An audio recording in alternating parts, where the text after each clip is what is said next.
Right, so this is your week 4 attendance post, and this is the week that you only have one item, but I'm fairly confident many of you will be working on your Develop It 1.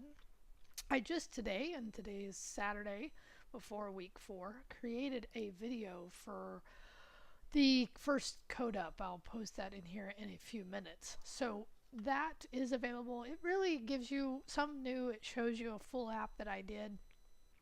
So it just gives you a little more information. I've been covering this pretty much from the beginning. So in this attendance, I wanted to do this. I went through and looked at the questions that you posted on the Learn Together Week 3 about questions you had about the process of code review, and so I want to go over these. So do you have to do the HTML and CSS? No.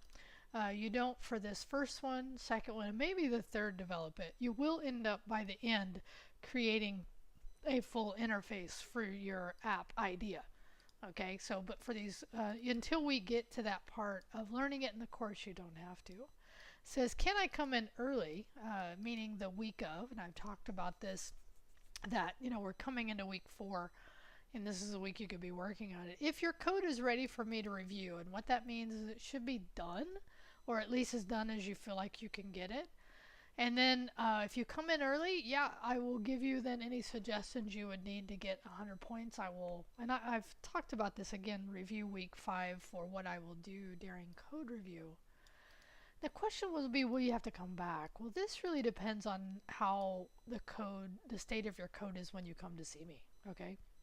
If you haven't got much done and you're coming to see me, then it's really not a code review, it's an advisory session. So in that case, what I'm really looking for when you come in, and actually somebody said this because they've taken my class before, like I expect you to understand what every line of that code does because you need to have written it yourself, right?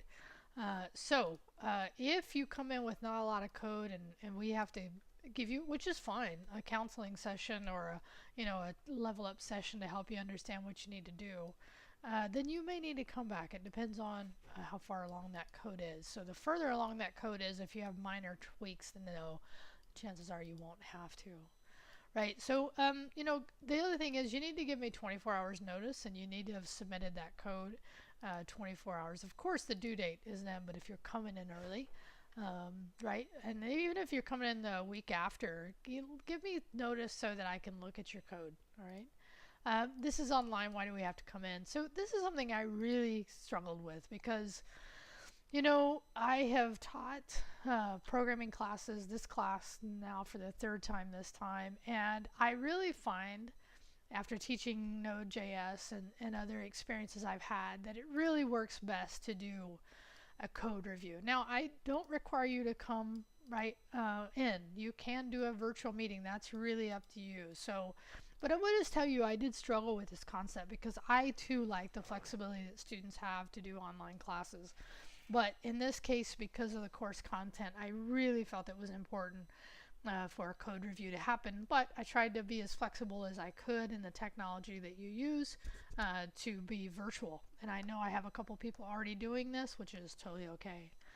So what will happen during code review?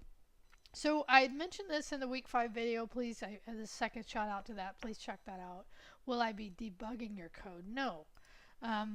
I mean, if we get to the end and you need help, I'll try to give you some directions in this case, but you need to come in with working code, right? That's part of what I'm looking for in your code is first you'll come in, I'll download your code from GitHub, and then you will run that code and show me that it runs without bugs, and then we will go through the process of reviewing through your code where you talk to me, you walk me through your code, and then there might be suggestions I would make, or I would tell you, here's where you may get a few points off, or I would say this was well done, right? So that's generally, but again, check out week 5 for more detail about that. Do you expect, yes, do you want us to explain like each line of code? Yes, right? Are you expecting us to code from what we've learned so far? Yes, not only what you've learned so far, but in the style you've learned so far. So if you have more advanced knowledge of JavaScript, just hold that off and only work within the style and function that we have learned in section 3 or 4. Okay. Does our app need to be something we would find in the App Store? No, no, I'm not going to have you go to the point of publishing it to the Google Play Store or the Apple App Store or Windows Store. That's something really for more of an advanced class, right? That you would do. This is really for your own development skill base, right? So, but in the future, that's definitely something I would suggest those of you that want to do this do.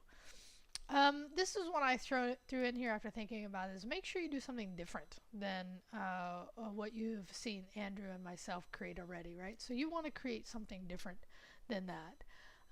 And so again, review week 5 because I think I did set a clearer expectation of what I wanted to see in your code, even as far as the number of functions and what kind of output I'd want to see. So review that to make sure.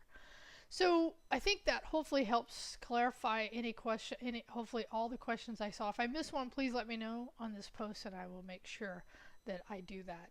I'm sure you already know this, but we are on break.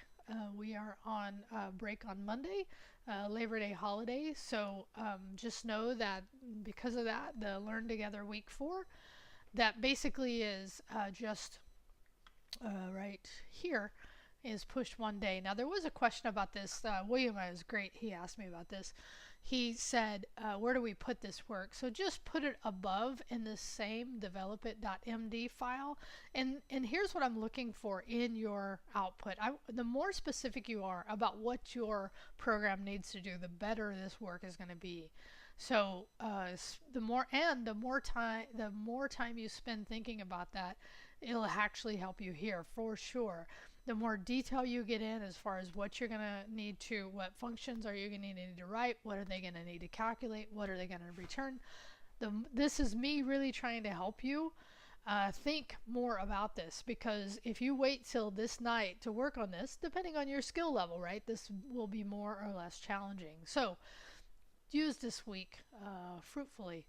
And then, if you need to be reminded, which is totally fine, about my office hours, right? So where I'm at this week, when you can look at syllabus, right? So off Monday, right? So on Wednesday, I have an office hour noon to 12:50 in here, and then on Tuesday, Thursday, I am actually in my office from 1 to 1:50. I do have a class, CIT93 on Tuesday, Thursday, that runs 2 to 4, and you're welcome to come into that class because most of that class is lab. So know that that's available as well. And then Friday, that's actually the Java class that I'm helping teach. And then the office hour is actually from 11:05 to noon. So I suspect this may be a popular date, but I ended up heading out around 1 or 2 on Friday. So make sure, again, you're giving me that notice that you're coming by to see me. Okay, I hope this helps clarify any questions you have. My next thing I'm going to do is actually I'm going to work on the next code up section, right? Code up 5. Probably do just a short video for that because there's really nothing different as far as how we're doing the work. It's just new content, objects. I love section 5 and 6. Such a great section. So talk to you later. Bye.